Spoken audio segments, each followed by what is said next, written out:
Yes, sir. Hey, I'm here for the St. Patrick's Day flash mob. You know, flash mob. No, that ain't.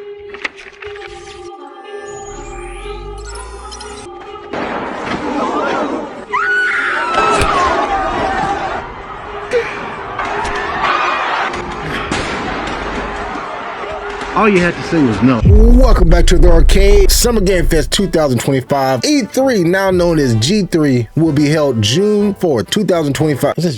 Today officially marks 1 week into Summer Game Fest 2025, which will be next Friday, June 6th, which we will, of course, be streaming live. In addition to that, we're going to be streaming the Future Game Show, which is on that Saturday. Then that Sunday, we got a double stream, which is crazy because y'all know I don't stream a lot. We're going to have the Xbox, aka PlayStation, showcase that's going to be around 12 o'clock. Then later that evening, Hideo Kojima announced that Death Stranding 2 will be getting a live showcase of its own, showing some Death Stranding 2 gameplay. As y'all know, I am a Kojima glazer, as someone called me the other day in the comments. You glaze Kojima too much. I'm unsub. Hey, brother, I don't know what to tell you, man. But we're going to be live for that as well, too. Today, I'm going to let y'all know of all in every Chinese and Korean game studio that will be at Summer Game Fest that is already 100% confirmed. But of course, just please drop a like on the video and comment down below what game you are most excited about for Summer Game Fest. Let's get it. All right, 1047 Games, that is Split Fiction Game Studio, which is not Chinese. We got 2K Game, 505 Games, which you know they have officially announced.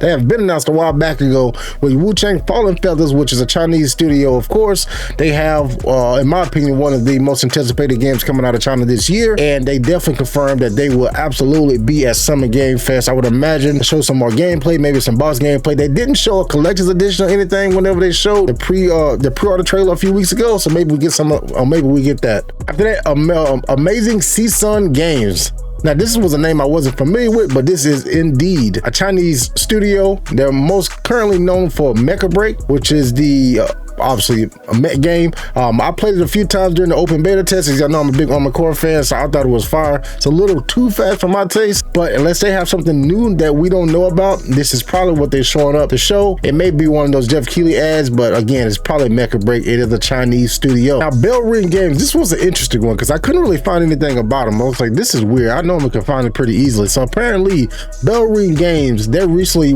announced a game called Mistfall Hunters that showcased at the Xbox partner preview, that's owned by ByteDance Games. If you know, a few months back when all the TikTok banning thing happened, and Marvel Snap and a few other things that was owned by ByteDance Games were also shut down at the same time. So they're doing some IP swapping type thing here, where this is definitely owned by a Chinese studio, but it goes back to the Cayman Island. I mean, they got a Reddit thread here I can leave a link below that goes deep off in the Duffy that I don't want to get into, but apparently there's some shit going on. But either way, Bell Ring Games is a Chinese studio, and they have confirmed obviously to be at Summer Game Fest. Kakao Games. Kakao Games is most recently known for Chrono Odyssey. I know a lot of people are excited about that game. They also have a game called Arcade Chronicles, but most recently right now is definitely going to be something related to Chrono Odyssey. I think I've saw a few previews. I've just been sitting on the feed a lot, as you can see here. So that's is definitely what they are here for. And also, this is a South Korean video game studio as well, so be on the lookout for that. The next one up is Kuro Games. That is a Chinese developer. They most recently developed a very popular mobile game that I know you know is called Wuthering Waves,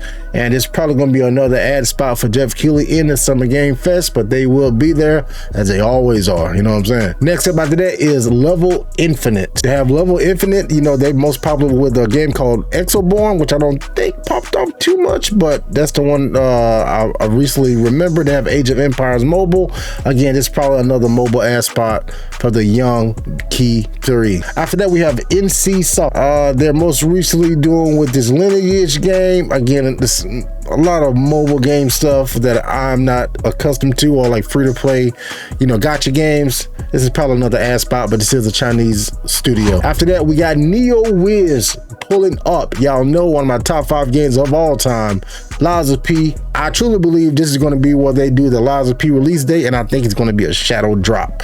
Now, I don't want to go into much detail now. I'll save it for my big Summer Game Fest prediction video, but they will be here 100% confirmed, and I can't freaking wait. Besides that difficulty level shit they did, but we'll talk about that later. Nexon will be there as well too, and of course Nexon, they have a whole, you know, this is a big studio, and this is a Korean studio. Most recently they just made the first Berserker Kazan, which was widely praised, which is widely loved. So I'm curious to see exactly why they're there, because since Kazan is already out, maybe a Kazan DLC or like a big update or something, or could be a completely new game, but they will be there as well. After that, we have Nuverse Games. Nuverse Games is also a Nuverse Games is an interesting one, because this was another one that was kind of difficult to find. They kind of, if you remember, Marvel Snap, ByteDance, this is a Chinese studio, but they did a lot of restructuring, got a new studio because they didn't want to be attached to all that. So again, this is a Chinese studio, mobile game, you know the drill. Next one up is one of my favorites. I am completely biased. PM Studios is a Korean studio that's been a while, or that's been around for a while. If name sounds familiar, I did an ad with them a few months ago where they sent me the Black Myth Wukong Collector's Edition. They have an app called Fuse, where it's only just gamers on there chatting about video games. It's slowly growing, and I'm on it every day. It's fire. This is not an ad, but this is how I got to know, well, you know, some of the folks at PM Studios, Phil, and of course Michael Yama follow. I mean, he's the owner, and this is a true gamer. When I say this man has physical games getting delivered to his house, physical, I don't know how he has enough space. I asked him, how do you have enough space for all this shit? He has storage units. Like he's a gamers like crack, bro. Anyway, this is a Korean studio. They're going to be there. They have a few games in development that they're publishing, and yeah, I'm got future stuff playing with this studio for sure. And again, I'm extremely biased, but shout out to PM Studios, they will be there. And as for Korean and Chinese studios, so far that is it. Now this is round one, and he normally puts out a round two, but again, I'll just probably just try to wait and save that for my full video, my full prediction video that's coming out next week. But so far there are a good amount of Chinese and Korean game studios that's going to be here. Ironically, I looked at all of these, and it's a lot of French, a lot of UK, a lot of Polish, but it's only maybe like 2 or 3 actual like American based, North American based studios, which made me think like, damn, bro, you know, they're slowly, the North American, as the people say, the Western games are slowly slowing down, bro, because this is all international so far out of everything that I checked. Got the big 3 there, PlayStation is there, Nintendo is going to be there, Xbox is going to be there, Bandai Namco, Capcom is there. I mean, I think normally these summer game fests are not that hype because there's a lot of more indie games, which I personally enjoy. I like seeing indie games get a spotlight outside of like the, you know, Game Awards and shit like that. But I think this show is going to be pretty big, so I'm excited about that. And there's also 2 other games that I did mention because they're not confirmed yet. But S Game Studios with Phantom Blade Zero, they said the release date was coming this summer. And again, I was invited out to go to S Game Studios in Los Angeles. I'm still trying to make it out there. I don't think it's going to happen. Personal life is fucking hectic right now. So but they're going to be here, whether it's at the PlayStation Showcase or State of Play, whatever they have, or at Summer Game Fest. S Game Studios will reveal something in the month of June. I just don't know when, but they're going to be there. Secondly, yeah, so Tiles of Annihilation had just tweeted. They hadn't tweeted out in months since that last reveal, and they finally tweeted out the only way forward is this. Now they tweeted out some concept art, but I remember probably they said they was going to share more information this summer. Oh, in addition to, well, I'll say that for the video because that's a Polish studio. I was talking about Chronos the New Dawn, Knights of the Daywalker. What the fuck is that game? It was like vampires. It came out a few months ago. Either way it go, but that's for another video. But Tiles of Annihilation was a Chinese studio.